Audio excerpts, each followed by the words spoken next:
You're good, Mike. Good morning, Coalition of Concerned Republicans. It's June the 18th, 2026, and the politics in the state of Florida continues. Welcome to the broadcast. I'm proud to be here with my good friend and colleague, Chuck Benoit, and we've got a really packed show today. The first thing we want to do today is just address something that our amazing friend and colleague June Lang brought to our attention today. The local Republican Executive Committee here in Lake County is considering a Rule 8 is the technical terminology for endorsing a candidate when there's more than one Republican in a race. So that's something we're going to talk about, that the Lake County Republican Executive Committee is considering invoking Rule 8 of the Republican Party of Florida's Rules of Procedure. And then I just really want to take everybody out onto this little island.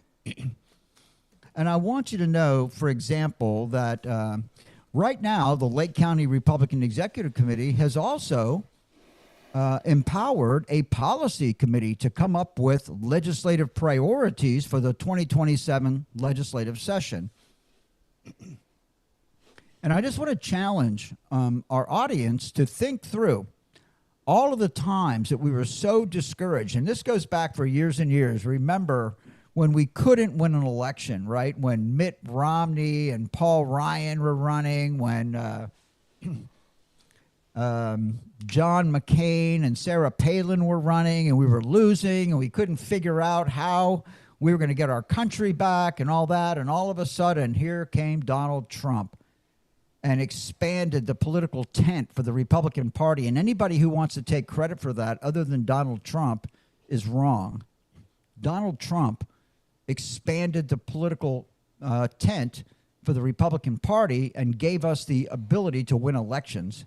Donald Trump and no one else did that. But my point to you is this. Here's our little takeaway. Chuck and I put a title on each one of these episodes. And today's title is Constant Steady Pressure, Never Give Up. That is the theme of today's episode. I want you to really fully embrace that. And then for those of us who actually walk into the lion's den and with a dissenting opinion against what the establishment political class is doing and not doing, we need to learn to embrace the feeling that you get when you walk into a room where you are the minority voice, and we need to own that feeling and be proud of it, not ashamed of it, and certainly not threatened by them. That's a big deal. So before I bring Chuck right in, I just want to make this final point. No one would have ever imagined that the Lake County Republican Executive Committee or any other REC in the state of Florida could pass a platform or legislative priorities, because the Republican Party of Florida has pushed back against that vehemently ever since it was created, I would suggest. But under Anthony Sabatini's leadership, we did that. We passed a platform, and we passed on several years while Anthony was chairman. We passed legislative priorities. And guess what, ladies and gentlemen? Even in the face of the political class's opposition, the Lake County Republican Executive Committee is doing it again. So with that, I'll bring Chuck into the conversation. Chuck, what do you think about what I just said? Pretty exciting, Mike. As you said, it's just a matter of staying on task and being willing to show up, even though you might be in the minority. And so I think what you've done is highlighted some very, very interesting things, and we're very excited about it. Okay, well, talk to us about this Rule 8 thing that's going on at the Republican Executive Committee here in Lake County, Chuck. Yeah, well, typically the REC or those who've kind of opposed this kind of thing have been very, very adamant about not doing this. But it just so happens that today, or this particular session, there's a little bit of angst because I guess Allison Strange, who's been a pretty consistent city council seat holder, has been opposed by Michael Gonzalez, who is, they're both now registered Republicans. And for whatever reasons, those who've kind of opposed this kind of thing have a bit of an ire going on about it. And so there's going to be something addressed there. Now, I don't believe that I can tell you which one we're going to try to endorse, because we haven't done that yet. And we're not supposed to endorse one Republican over another without doing this Rule 8. But that's, I think, the race that is going to be discussed at the upcoming REC monthly meeting. Well, I can tell you, Chuck, I don't mind sticking my neck out, because I got news for you. The Lake County Republican Executive Committee is not interested in endorsing Michael Gonzalez. I can tell you that right now. So you might as well just go ahead and put it on your calendar and in your notes that the REC is considering endorsing Allison Strange. That's the way it is. For some reason, I liked Mike Gonzalez when he was running. He actually held a city council seat in Claremont for, I think, one term, I think. And, he came to the South Lake Republican Club meetings and stuff like that. I talked to him many times. He seemed like a pretty solid conservative to me. But I also understand that when he was serving in public office, a lot of people felt that he was not as conservative as we would like for him to be. And that happens all the time. People will profess one thing when they're on the campaign trail, or as they're theoretically saying what I would do if I was a city council member. And then when you get into the job, you find out, that there's some other pressures going on there, and you don't perform the way you thought you would, okay? Because whatever influences, cause you to moderate where you're at. So I don't have a problem with Mike Gonzalez myself, but there's a lot of reasons why people would endorse Allison Strange. She's an amazing woman, brilliant person, smart, and she's done a lot for Lake County, even though she gets some, she is the beneficiary of some public-private partnerships and things like that a lot of conservatives might not sign off on. But so that's the story on that from my historical perspective. Thank you, Chuck, for bringing it to the table. And just so you know, the Republican Party of Florida is more adamant against endorsing in statewide races than they are in local races. I would suggest that the Republican Party of Florida actually would encourage us to get Republicans, for example, onto city council seats and school board seats and stuff like that, because theoretically that's building our bench of future leadership. So that's something else we might want to get into the mix. Yeah. So today, Chuck, in addition to that, we're going to go off and we're going to get into the work that the Public Policy Committee is doing on behalf of the Lake County Republican Executive Committee. So why don't you lead us into that? Okay, well, this is, I guess, maybe put it up on the screen here. Would this be something that they worked with, the 26 legislative priorities kind of worked off of something we've already had, Mike? Because it does look pretty full. There's an awful lot here. And yeah, well, that's the danger, Chuck. And this is something that, keep in mind, what we're showing people here right now is a work in progress. Okay. This has not been completed by the committee, and this will be pared down because, again, this legislative priorities has to fit on the front and back of a postcard, Chuck. So obviously, all the language on the screen does not fit on a postcard, even if it was an 8.5 by 11 front and back postcard. Yeah, you're not going to get this done. Okay, so this is going to be pared down a little bit. So yes, it's true that the committee started with the platform that we published under Chairman Sabatini's leadership, and then they went over and looked at the legislative priorities over the last couple of years, et cetera, and that's where they started. So that is a problem, actually, Chuck, and I'm on the committee, so I was able to bring it up and say a lot of the stuff here is old news, And we certainly don't want to lobby legislators for public policy that is not current and not vital to the time that we're in right now.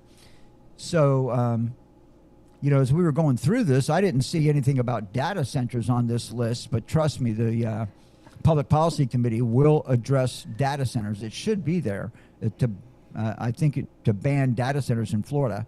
That's something that we discussed in the committee meeting, and everyone on the committee supported that idea. So trust me, banning data centers in Florida will be on this list, Chuck. And just to say that Commissioner Sabatini is actually bringing to the Lake County Board of County Commissioners this Tuesday either a resolution or an ordinance proposal that would ban data centers in Lake County, which I will support.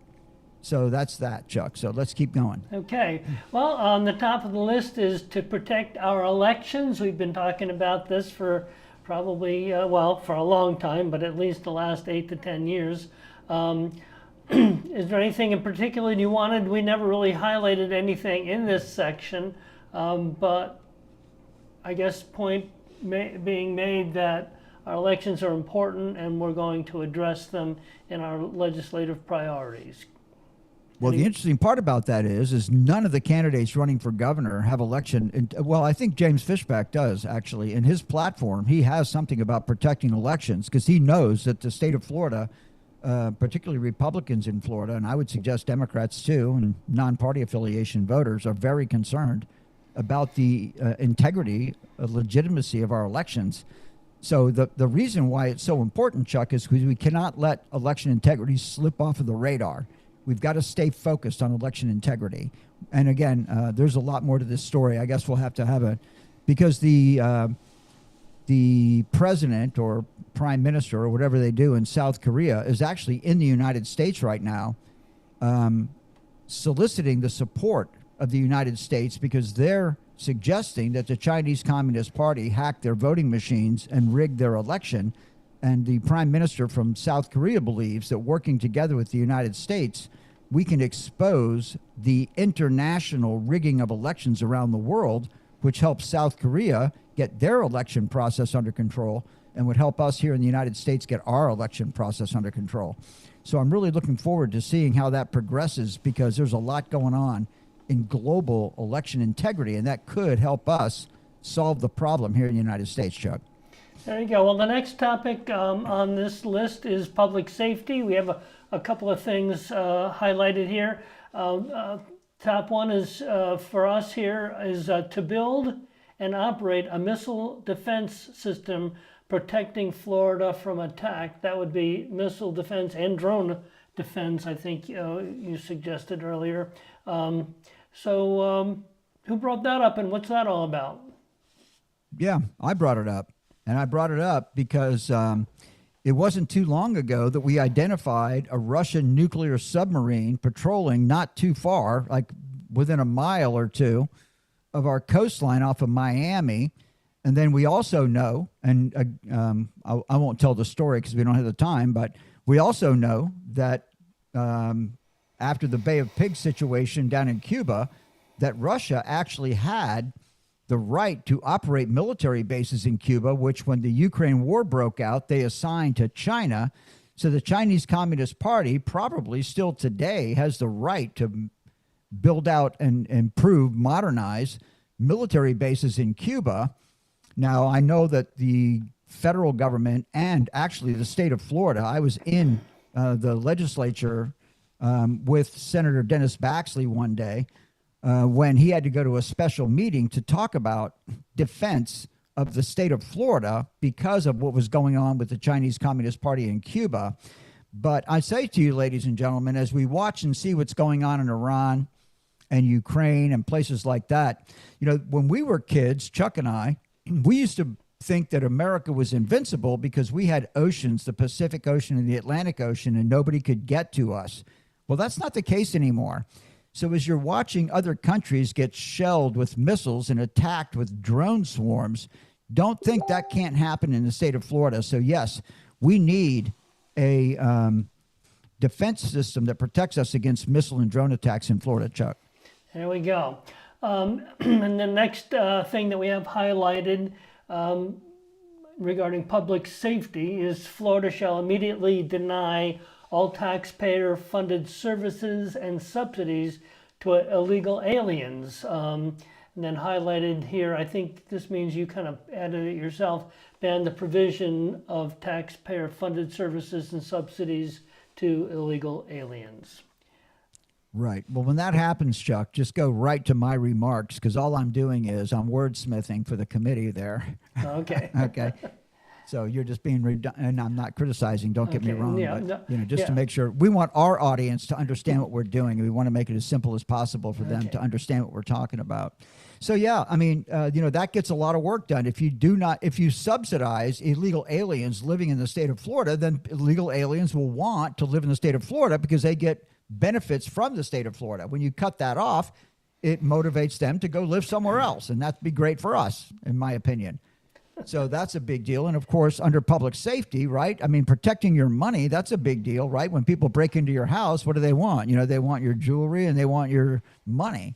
So yeah, that is a public safety issue. We don't want illegal aliens stealing our money through appropriations legally made through our legislature, Chuck. There you go. And then the final thing under public safety is to mandate E-Verify for all private and public sector employment.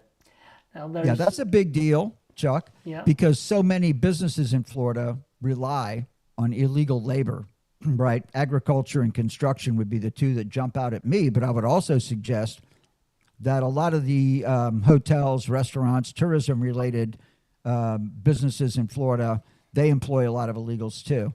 So that's a big deal here in Florida, and I understand that some of the businesses are going to have heartburn when they try to replace these employees because they can't E-Verify them. But that's just a part of growing up, Chuck. We teach our children, as I just said before, we have to embrace being the dissenting opinion, because in the long run, that's really what's going to be in the best interest of the state of Florida, Chuck. There we go. Well, the next thing on the list is Florida education. And as you're wordsmithing, you want to say to innovate Florida education. Not defend, right? So the committee says that we should defend Florida education. I say, no, we shouldn't defend it. We should innovate it. And I'm saying to you, Chuck, that I really believe, and as I stay plugged into the media all day, every day, there is a lot of buzz around this country about the failure of the public school system. And, people can say whatever they want. This is me embracing my dissenting opinion, because personally, kids, I actually have a friend of mine that was a school teacher in Polk County. And on the first day of school, he was giving an orientation to his class. And a couple of the kids in the class said, hey, Mr. Teacher, this is a prison for us. We are going to collect entitlements. We're going to get on subsidized housing, subsidized food, subsidize everything. That's what we're going to do. We don't need an education. This school is a prison for us. And I would suggest that even affluent families who believe in education and encourage their kids to subordinate to authority and those kinds of things can also agree that putting your kids in school for 8 hours a day is not the most productive way to educate them. There are alternatives. So that's my point, is that I believe that we need to create a program that assists families in transitioning their kids from the public school system into self-directed education models, Chuck.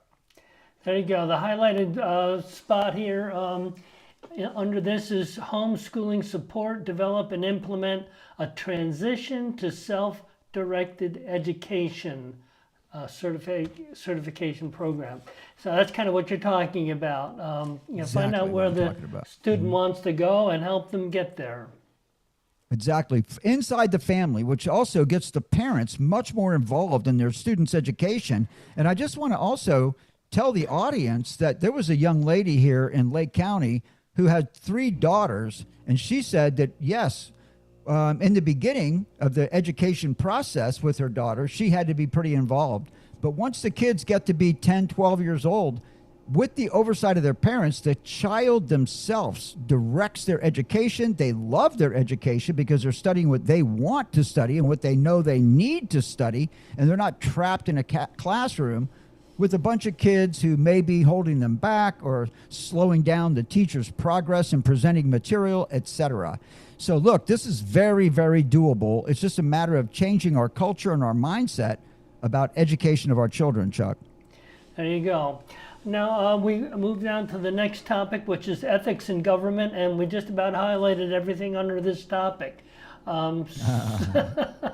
Amazing. So yeah, ethics in government's a big deal, and obviously your legislative priorities subcommittee thinks so as well. So the first thing you have highlighted here is to pass 12-year term limits for all city and county commissioners in Florida. So term limits. Everybody's in favor of term limits except the except the elected official, right? I mean, that's just the way it is. And I'm going to tell you, Chuck, that I'm going to amend that line item with the consent of the committee to include constitutional officers, Chuck. There you go. That would be interesting as well. And the constitutional officers, everyone fears the constitutional officers, and rightfully so. They have a lot of power because they stay in power for so long, and they become the financial lifeline of their employees who would never rock the boat in their constitutional office. And that's why we have to have term limits for constitutional officers, Chuck. Okay. The next thing highlighted is to implement nations and actions good governance guarantee. We've talked about that in the past, which composed of NIA policies that implement the audit, affidavits, and transparency program. I think we've talked about that on previous broadcasts as well. Yes, we have. But listen, this is a matter of audits. Every business needs to be audited, okay? Even if you're a private sector business owner, you have to, if you're not going through line by line your bank statements, determining what you're paying for and what you're not. And again, my good friend Stephanie Winheim and I have a little joke because many years ago I presented to the Board of County Commissioners the concept of, it's called keep it or cut it. Let me say it again. A little program called Keep It or Cut It, where you go line by line or vendor by vendor through your general ledger, which of course in the case of county government is a big stack of paperwork.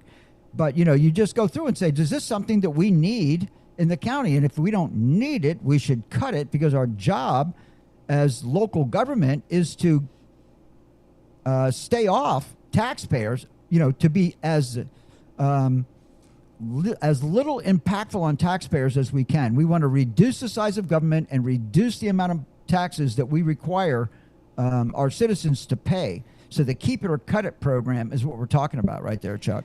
Okay, the next on the highlighted agenda is to require single district voting for school board and county commission representatives versus the at-large seating.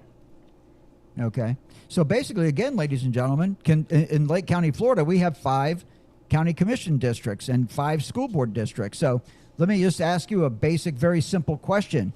Is it more or less expensive to run county-wide than it is in the local districts?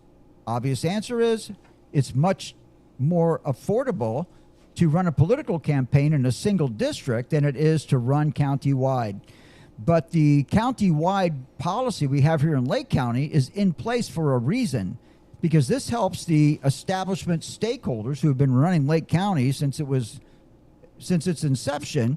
It makes it much more difficult for local people to actually win school board seats and county commission seats.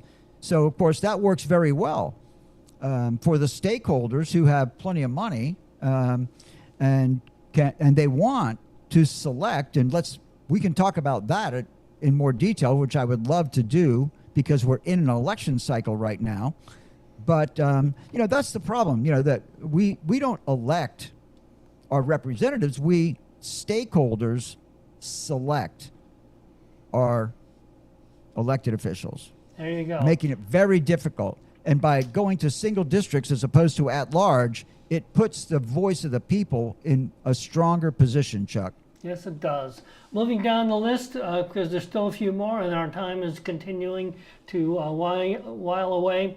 Your wordsmithing, only government-issued flags on government property. Why in the world would we let a non-government issued flag fly on government property? I cannot think of I've seen a lot of it, and I can't agree with any of it. Even we flew the Ukraine flag at our administration building in Lake County, Florida. We flew the Israeli flag.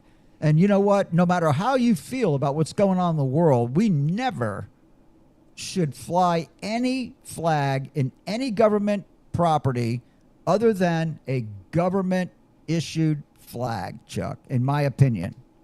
There we go. Moving right along. Ban taxpayer funded lobbying.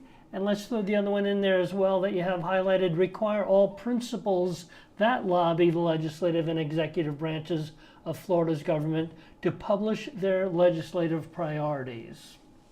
So let me tell you something, Chuck. When local, if you can accept the concept that government does not always agree with taxpayers, citizens, voters, then you have to also agree that when you empower government to spend taxpayer money on lobbyists, you are actually paying to support policy that you are antithetical to in many cases. So again, this is something we need to oppose. If the county wants to lobby the legislature, they should bring a group of citizens from the county, and we should go up and lobby the legislature as citizens. We should not be hiring paid lobbyists with taxpayer money to go and lobby for public policy positions that the public generally does not agree with, Chuck. There we go. What's the flip side of that one? The next one was what? Because that was important too.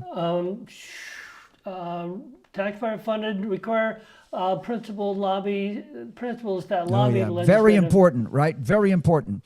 So, we always talk about backroom deals and smoke-filled rooms, right? So what happens in the legislature is the special interests, they have ongoing every single year. They pay organizations to organize them politically. But you know what? We never really know who's lobbying for what. And, you can see when you look at legislation, who is the principal who is lobbying the legislator and who is the lobbying firm that the principal hired to lobby the legislator. I just want to go a step further here and say that every principal who lobbies a legislature, including us, Chuck, should publish our legislative priorities so the public can see which special interests want what. And I just also want to mention that for special interests, don't think that because we want to publish your legislative priorities, we're against you. That's not true. We also want you to know who your opposition is. So, some special interest groups are going to have adversarial positions. And wouldn't it be nice to know who opposes what you want if you're a special interest? Wouldn't it be nice to know who the opposition is to your proposed legislative priorities, Chuck? There you go. Well, we are, again, running really quickly out of time.